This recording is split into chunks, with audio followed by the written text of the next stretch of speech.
মহান আল্লাহ কোরআনুল কারীমে ওলীদ বিন মুগীরা এবং তার সাথীদের কথাটা রেকর্ড করে রেখেছেন। আল্লাহ পাক রব্বুল আলামিন জানিয়েছেন, তারা বলে, এখানে তারার মর্ম ওলীদ বিন মুগীরা এবং তার সাথীরা। আল্লাহ পাক রব্বুল আলামিন জানিয়েছেন, ওয়ায়াকুলুনা ইন্নাহু লামাজনুন, তারা বলে নিশ্চয়ই সে একজন পাগল। সে বলতে মুহাম্মদ সাল্লাল্লাহু আলাইহি ওয়াসাল্লাম। বলুন নাউজুবিল্লাহ, একটু জোর করে বলেন।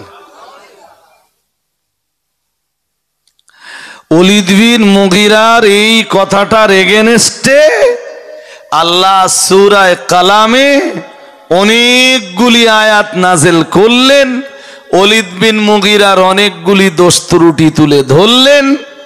একদম শেষের দিকে যে আল্লাহ বললেন ওলীদ বিন মুগীরাকে, আল্লাহ বললেন উতুল্লিম বাদা যালিকা জানিম। আল্লাহ বললেন ও নিজেই এক জারজ সন্তান। কি সন্তান?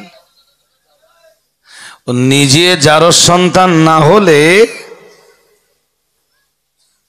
ওই পুরি সাংঘাতিক গতি। উঠতে হবে না, উঠতে হবে না, আপনাদের রাস্তায় লোক আছে তো, তারা থামিয়ে দেবে, আপনাদের উঠতে হবে না। ওদের নাই 2-1 প্যাকেট তাবারুক দিয়ে বিদায় করে দেন না। না না, আর ঝগড়া বাঁধাবে কেন? তাবারুকলে বাড়ি চলে যাবে, তো সহজ কথা। বাচ্চা কাচ্চা আগে ভাই মজলিসে বসতো, আমরা যখন খুব ছোট ছিলাম।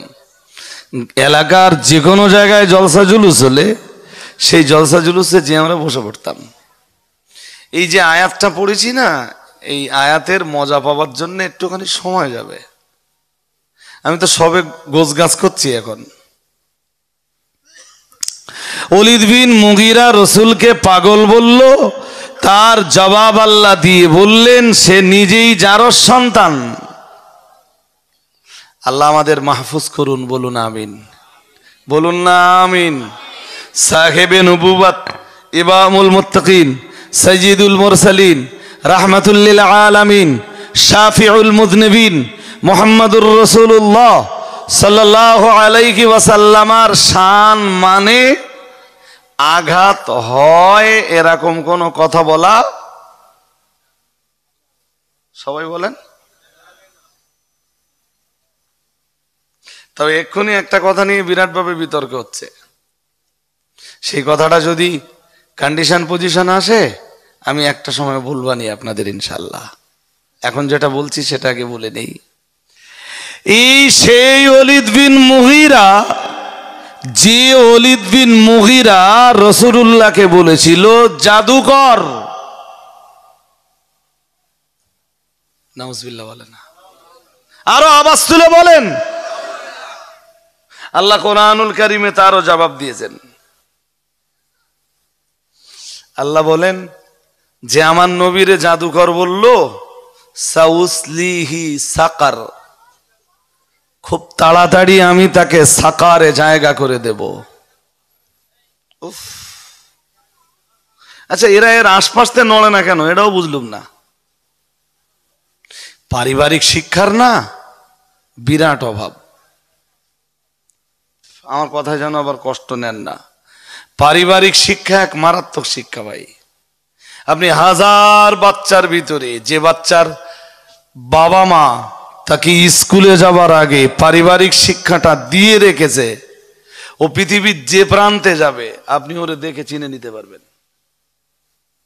1000 ছেলের ভিতরে ভালো পারিবারিক শিক্ষা পাওয়া ছেলে খুব সহজে আপনি আন্দাজ করে নিতে পারবেন যে এই ছেলেটার বাবা মা ভালো, এই মেয়েটার বাবা মা ভালো, এর পারিবারিক শিক্ষাটা ঠিকঠাক দিয়েছে। আমরা তো কচি জন্ম দিতে পারলেই বাবা আর প্রসব করতে পারলেই মা, কিন্তু বাবা আর মায়ের দায়িত্ব শুধু এখানে শেষ না। বাবা হিসাবেও অনেক দায়িত্ব পালন করতে হয়, জননী বা মা হিসাবেও অনেক দায়িত্ব পালন করতে হয়। আমার কচি যদি মারামারি করে, আমার কচি যদি মস্তানি করে বেড়ায়, আমার কচির ভয়ে যদি গোটা এলাকা আতঙ্কিত হয়ে যায়, ওটা মায়ের গর্ব না, ওটা মায়ের জন্য আফসোসের, মায়ের জন্য কষ্টের, ওটা মায়ের জন্য বেদনার, ওটা বাবার জন্য দুঃখের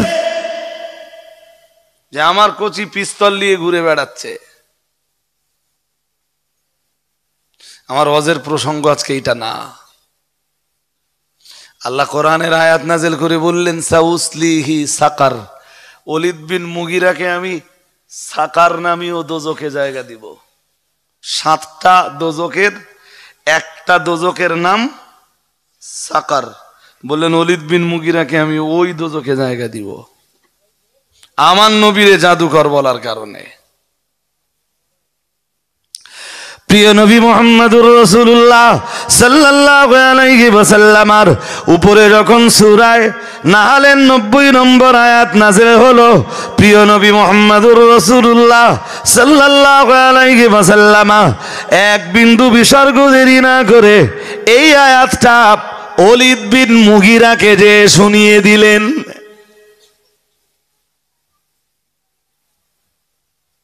শয়তানটারে মোটামুটি আপনারা চিনেছেন। সেই শয়তানটারে রাসূলুল্লাহ সূরা নাহলের 90 নম্বর আয়াত নাযিল হওয়ার পরে আয়াতটা শুনিয়ে দিচ্ছেন, খুব সুন্দর করে পড়লেন রাসূলুল্লাহ। পৃথিবীতে যত কারি কেরাতের যা কায়দা সব তো রাসূল থেকেই এসছে। আকাশের নিচে জমিনের উপরে রাসূলুল্লাহ চাইতে কোরআনকেও ভালো করে পড়তে পারতেন না। আজও পৃথিবীতে যে যত ভালো কারি হোক, রাসূলুল্লাহ চাইতে কারোর পড়া ভালো? জোরে বলুন। আরে কেমনে হবে? কোরআন যার উপরে নাযিল হয়েছে তার চাইতে। কোরআন যদি কেউ নবীর চাইতে ভালো করে পড়ার দাবি করে তো সেটা তো শয়তান। সেটা কি? সে তো গ্রেট শয়তান। যদিও রাসূল কারোর কাছে শেখেননি, যদিও রাসূলুল্লাহ দুনিয়ার কারোর কাছে পড়েননি, না লেখা না পড়া কারোর কাছেই, লেখাপড়ার জন্য রাসূল জীবনে দ্বারস্থ হননি, এরপরেও রাসূলুল্লাহ সাল্লাল্লাহু আলাইহি ওয়াসাল্লাম আকাশের নিচে জমিনের উপর সর্বযুগের সর্বশ্রেষ্ঠ পণ্ডিত। এটা রাসূলের জীবনের এক শ্রেষ্ঠ মুজিজা। আর একটু মন খুলে বলুন, আমার নবীর চাইতে বড় কোনো পণ্ডিত জন্মায়নি, কিয়ামত পর্যন্ত জন্মাবেও না। অথচ তিনি কারোর কাছে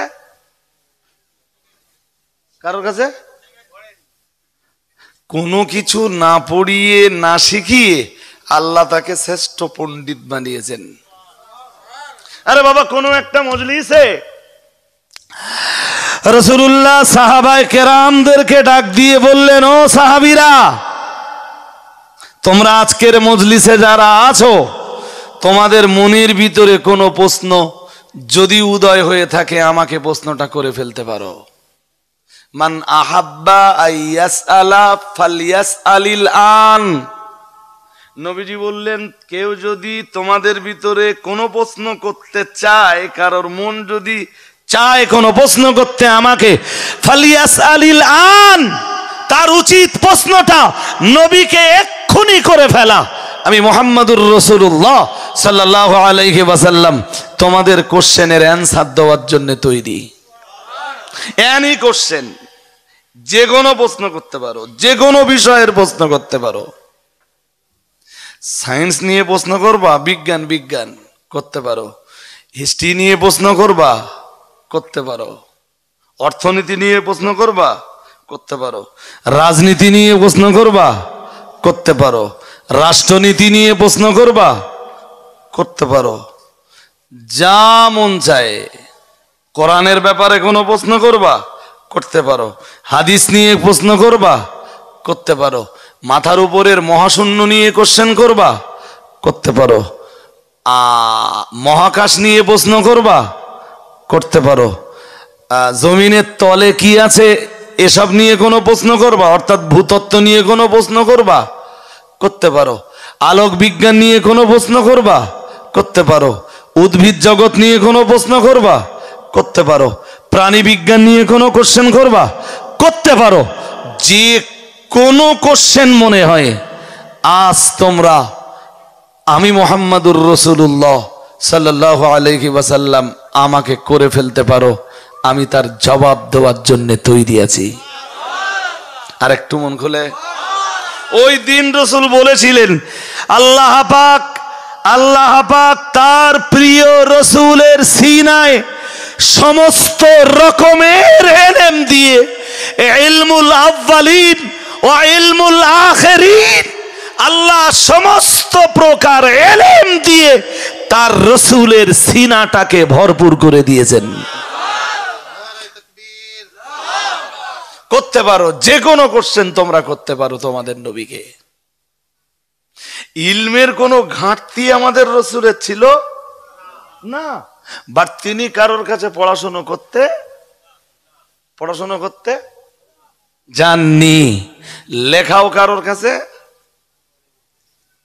কারোর কাছে শেখেননি। এইটা যদিও বর্তমান সময়ের কিছু মোল্লা মৌলবী না বুঝে কোরআন না বুঝে সহি হাদিস না বুঝে কিছু মোল্লা মৌলবী দাবি করতেছে যে আমাদের নবী লিখতে জানতেন, পারতেন না। লেখাটা আমার রাসূলের জীবনের এক মুজিজা। কথা বোঝেননি? আরে ভাই সোজা কথাই বোঝেন না। আর মানুষ ঘুমাচ্ছেন নাকি? যদি ঘুমিয়ে শোনেন আমার কথা বুঝবেন না। আপনার ঘরের কোচি আমার ঘরের কোচি লেখাপড়া শিখতে যদি না যায়, এটা খারাপ না ভালো? এক কথায় উত্তর দেন। খারাপ তো। তাহলে আমার নবী লিখতে যাননি কারোর কাছে, পড়ার জন্য কাউকে যাননি, এটা কি? আর কিছু বলে না। এটা নবীর জন্য এক্সিলেন্ট। যেমন আল্লামা মাহমুদ আলুসি তাফসিরে রুহুল মানির ভিতরে, মাহমুদ আলুসি রাহমাতুল্লাহ আলাইহির লেখা তাফসিরে আলুসি বা তাফসিরে রুহুল মানি তামাম দুনিয়ার আলেমদের কাছে এক গৃহীত এবং সমাদৃত তাফসির। আলহামদুলিল্লাহ বলেন। আরবিতে লেখা, সবাই তো পড়ে বুঝতে পারবে না। উনি এক আয়াতের ব্যাখ্যায় লিখছেন কাসিফাতিত তাকাব্বুর, যেমন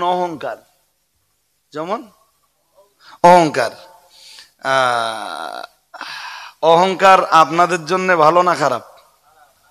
সবার জবাব দিতে হবে। খারাপ। একটু খারাপ না পুরোপুরি খারাপ? পুরো খারাপ।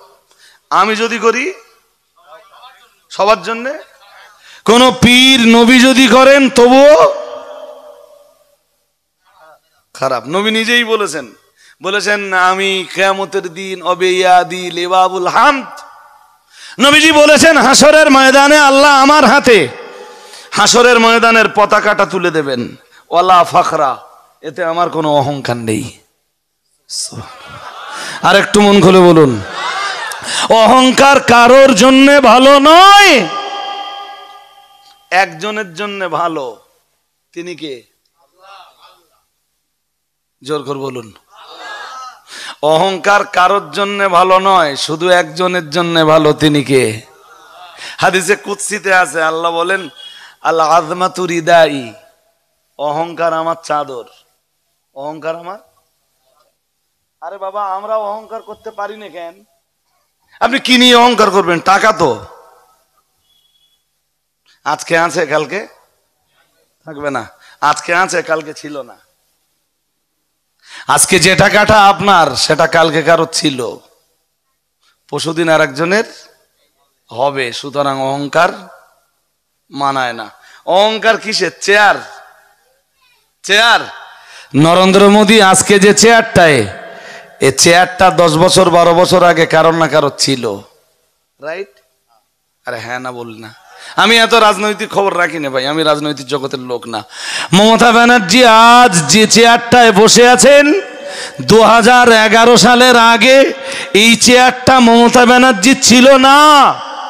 সামনে আবার একদিন আসবে যেদিন মমতা ব্যানার্জির এই চেয়ার থাকবে না কেউ বসবে ওখানে।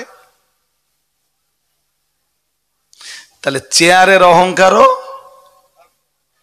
মানায় না। টাকার অহংকার, কিসের অহংকার? গাছ শক্তি। আপনি বলুন, যেদিন আপনি হামাগুড়ি দিতেন সেদিন আপনার কতটা শক্তি ছিল? আপনার জীবনের এমন একটা সময় তো ছিল যেদিন আপনি হামাগুড়িও দিতে পারতেন না, আপনি শুধু এইভাবে শুয়ে থাকতেন। পেশাব পায়খানা করলে কেউ না কেউ এসে কাপড়টা বদলে দিত। এখন 25 বছর বয়স, অনেক শক্তি। এই বয়সটা যেদিন আল্লাহ বাঁচালে 55 বছর হবে, সেদিন 25-এর শক্তি আর থাকবে না। এই জন্য শক্তির অহংকারও কেমনে করবেন? এ তো অস্থায়ী সব। স্থায়ী শক্তি আছে একজনের, তিনি কে? আজকে আমি আলেম, এখান থেকে যদি আমি 30 বছরের পিছনে যাই, আমি এখন কোরআন হাদিসের যেটুকু জানি এইটুকু 30 বছর আগে জানতাম না। সুতরাং এলমের অহংকার, শিক্ষার অহংকার। আবার এটা হতে পারে যে এমন বয়সে আল্লাহ আমাকে পৌঁছে দিতে পারেন যেই বয়সে আমার এসব কিচ্ছু মনে থাকবে না, হতে পারে। আমি তো বহু শিক্ষিত মানুষকে দেখেছি, আমার নিজের দেখা। স্যারকে আমি বিরাট ভালো চিনতাম, স্যারও আমাকে বিরাট ভাবে চিনতেন। প্রাইমারি স্কুলের মাস্টার, হঠাৎ একদিন বাড়ি যেয়ে স্যারকে সালাম দিচ্ছি, আসসালামু আলাইকুম। স্যার কিচ্ছু বলে না, শুধু আমার মুখের দিক তাকিয়ে। আমি আবার সালাম দিলাম, স্যার বোধহয় শুনতে পাইনি, অন্য মনস্ক। আবার সালাম দিলাম, আসসালামু আলাইকুম। স্যার কিচ্ছু বলেন না, হা করে আছেন, শুধু দেখছেন আমার দিকে। আমি বললাম আসসালামু আলাইকুম। 3 বার সালাম দেওয়ার পরেও যখন জবাব না পেলাম, ছেলে ছুটে এসে বলল হুজুর কিছু মনে করবেন না, আব্বার মাথা আর কাজ করে না। প্রাইমারি স্কুলের মাস্টার, 60 বছর পর্যন্ত প্রাইমারি স্কুলে, প্রাইমারি সেকশনে তিনি ছাত্রছাত্রীদেরকে পড়িয়েছেন। আজকে নিজের অস্তিত্ব সম্বন্ধে যে জ্ঞানটা, এই জ্ঞানটাও তিনি হারিয়ে ফেলেছেন। শিক্ষার অহংকার চলবে? আরে জোর করে বলেন। সুতরাং অহংকার কারোর মানানসই না। আজকে আপনার যে জ্ঞান আছে, এই জ্ঞান একদিন নাও থাকতে পারে। আল্লাহ একজন জ্ঞানীকে পথের পাগলাও বানিয়ে দিতে পারেন না? সুতরাং জ্ঞানের অহংকার, শিক্ষার অহংকার, শক্তির অহংকার, টাকার অহংকার। কিসের অহংকার? ঘর বাড়ির কথা বলে না। ঘর বাড়ির একটু জমিনটা নাড়িয়ে দেবে। তুমি বা আপনি নেওড়া গ্রামে কত বড় ঘর বাড়ি বানিয়েছেন, জমিনটা একটু কাঁপিয়ে দেবে, এই ঘর বাড়ি সব জমিনের তলায় ঢুকে যাবে। এ ক্ষমতা আছে কার? জোরে বলুন। ঘর বাড়ির অহংকার মানায়? কোন অহংকার মাখলুক করতে পারে না। অহংকার একজনের জন্য মানায়, তিনি যেমন ছিলেন তেমন আছেন, তেমনই থাকবেন। আল্লাহু লা ইলাহা ইল্লা হুয়াল হাইয়ুল, পড়ুন, হাইয়ুল কাইয়্যুম লা তাখুযুহু সিনাতু ওয়ালা নাউম লাহু মা ফিস সামাওয়াতি ওয়া মা ফিল আরদ মান যাল্লাযী ইয়াশফাউ ইনদাহু ইল্লা বিইযনিহি ইয়ালামু মা বাইনা আইদিহিম ওয়া মা খালফাহুম। বাকিটা আমি আর পড়লাম না। এই আয়াতুল কুরসি পড়ে নেবেন যে আমার আল্লাহর কত ক্ষমতা, আমার আল্লাহর কত পাওয়ার, আমার আল্লাহর কত শক্তি, আমার আল্লাহর পরিচয় কি। আল্লাহকে জানবার জন্যে, আল্লাহর পরিচয় পাবার জন্যে কোরআনুল কারীমে যত আয়াত আছে, আমার মনে হয়েছে আয়াতুল কুরসিটাই আমার আল্লাহর পরিচয় পাবার জন্য যথেষ্ট। যেটা বলার দরকার, এতক্ষণ ধরে যেটা বলবো বলে এত কথা শোনালাম, সেটা হলো অহংকার কারোর জন্যে ভালো নয়, আমার আল্লাহর জন্যে ভালো। আপনার কোচি স্কুলে যাবে না, আপনার কোচির জন্যে ভালো না। আমার কোচি স্কুলে যাবে না, ওটা আমার কোচির জন্যে ভালো নয়। লেখাপড়া না শেখা সবার জন্য